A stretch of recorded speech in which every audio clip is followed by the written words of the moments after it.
আসসালামু আলাইকুম। আশা করি সবাই ভালো আছেন। 3D বিল্ডিং ডিজাইন চ্যানেলের নতুন ভিডিওতে সবাইকে স্বাগতম। আজকে আমরা গ্রামের মনোরম নিরিবিলি পরিবেশের সুন্দর একটি বাড়ির ডিজাইন নিয়ে আলোচনা করব এবং বাড়িটির রুমের সাইজ কেমন হবে, বাড়িটি করতে কতটুকু জায়গার প্রয়োজন হবে, সব কিছু নিয়েই বিস্তারিত আলোচনা করব। ভিডিওটি শুরু করার পূর্বে একটি অনুরোধ করব, যারা এখনও আমাদের 3D বিল্ডিং ডিজাইন চ্যানেলটি সাবস্ক্রাইব করেননি, এখনই সাবস্ক্রাইব করুন। আমাদের যাদের গ্রামে বা শহরে একটু জায়গা রয়েছে এবং যারা একটি বাড়ি তৈরি করার চিন্তা করছেন, অথবা যাদের জায়গা পড়ে রয়েছে তারা জায়গাটুকু ফেলে না রেখে একটি বাড়ি বানাতে পারেন, আর যারা বাড়ি করার সিদ্ধান্ত নিয়েছেন তারাও ভিডিওটি দেখে উপকৃত হতে পারেন। আমাদের আজকের বাড়িটির চারদিকে প্রাচীর দিয়ে ঘিরে তৈরি করা হয়েছে। বাড়িটিতে একটি মাত্র প্রবেশপথ রাখা হয়েছে। মূল গেট দিয়ে বাড়িটিতে প্রবেশ করলেই মূল ভবন চোখে পড়বে। মূল ভবন নিয়ে আমরা একটু পরে বিস্তারিত আলোচনা করব। মূল ভবনের পাশে রয়েছে একটি মিডিয়াম সাইজের সুইমিং পুল। সুইমিং পুলটি আপনারা ইচ্ছা করলে রাখতেও পারেন, আবার নাও রাখতে পারেন। সুইমিং পুলের সাথে একটি পুল হাউস রাখা হয়েছে। পুলের সামনে রয়েছে কিছুটা সবজির বাগান এবং বাচ্চাদের খেলার জায়গা। মূল ভবনে প্রবেশ রাস্তার পাশ দিয়ে কিছুটা ফুলের গাছ রাখা হয়েছে। ভবনটির পানি সরবরাহ করার জন্য বারান্দার উপরে ছোট করে একটি স্ল্যাব দেওয়া হয়েছে। স্ল্যাবের উপরে পানির ট্যাঙ্ক সহ কিছু ফুলের টব রাখা যাবে এবং উপরে ওঠার জন্য বারান্দার সাইড থেকে স্পাইরাল মই ব্যবহার করা হয়েছে। বাড়িটিতে কোনো বাড়তি খরচ করা হয়নি। সব কিছু মিলে বাড়িটি আমার কাছে একটি আদর্শ বাড়ি বলে মনে হয়েছে। এরপরে বাড়িটির টপ ভিউ এবং রুমের সাইজগুলো নিয়ে বিস্তারিত আলোচনা করা হবে।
এখন আমরা বাড়িটির টপ ভিউ দেখতে পাচ্ছি, অর্থাৎ বাড়িটির উপর থেকে কেমন হবে তার ভিউ দেখতে পাচ্ছি।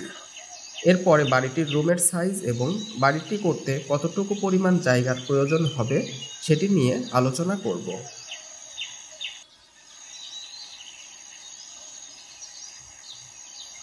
এখন আমরা বাড়িটির রুমের সাইজগুলো নিয়ে আলোচনা করব। বাড়িটিতে প্রবেশ করলে প্রথমেই চোখে পড়বে একটি বারান্দা। বারান্দার সাইজ আমরা রেখেছি দৈর্ঘ্যে 15 ফিট এবং প্রস্থে 2.5 ফিট। বারান্দা দিয়ে প্রবেশ করলেই প্রথমে চোখে পড়বে একটি ডাইনিং রুম। ডাইনিং রুমের সাইজ রেখেছি দৈর্ঘ্যে 12 ফিট বাই প্রস্থে 10 ফিট। ডাইনিং রুমের সাথেই আমরা কিচেন রেখেছি।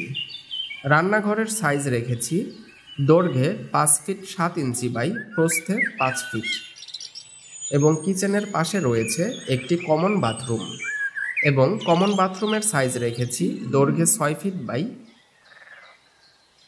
প্রস্থে 5 ফিট। কমন বাথরুমের সাথেই আমরা একটি বেডরুম রেখেছি। বেডরুমের সাইজ রেখেছি দৈর্ঘ্যে 11 ফিট বাই প্রস্থে 10 ফিট। বেডরুমের সাথে 2টি জানালা রাখা হয়েছে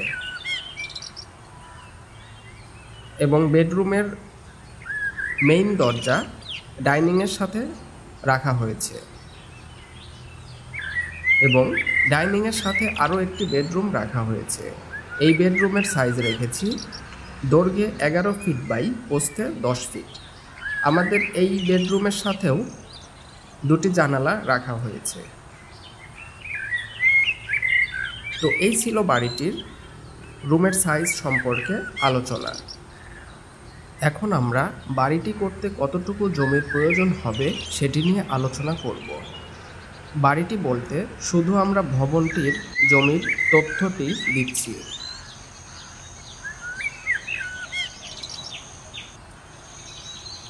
শুধুমাত্র ভবনটি করতে জমির প্রয়োজন হবে দৈর্ঘ্যে 26 ফিট 9 ইঞ্চি এবং প্রস্থে 21 ফিট 3 ইঞ্চি। আমরা যদি ক্যালকুলেশন করি তাহলে দাঁড়ায় টোটাল 573 স্কোয়ার ফিট। আমরা যদি শতকে কনভার্ট করি তাহলে দাঁড়ায় 1.32 শতক, অর্থাৎ 1.5 শতক জায়গা হলে শুধুমাত্র ভবনটি তৈরি করা যাবে। এবং আমরা যদি কাঠায় কনভার্ট করি তাহলে দাঁড়ায় 0.80 কাঠা, অর্থাৎ প্রায় 1 কাঠা জায়গা হলে ভবনটি নির্মাণ করা যাবে।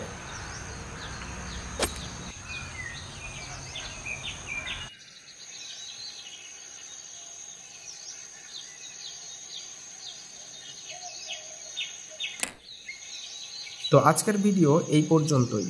ভিডিওটি ভালো লাগলে একটি লাইক করুন এবং আমাদের ভিডিও শেয়ার করুন।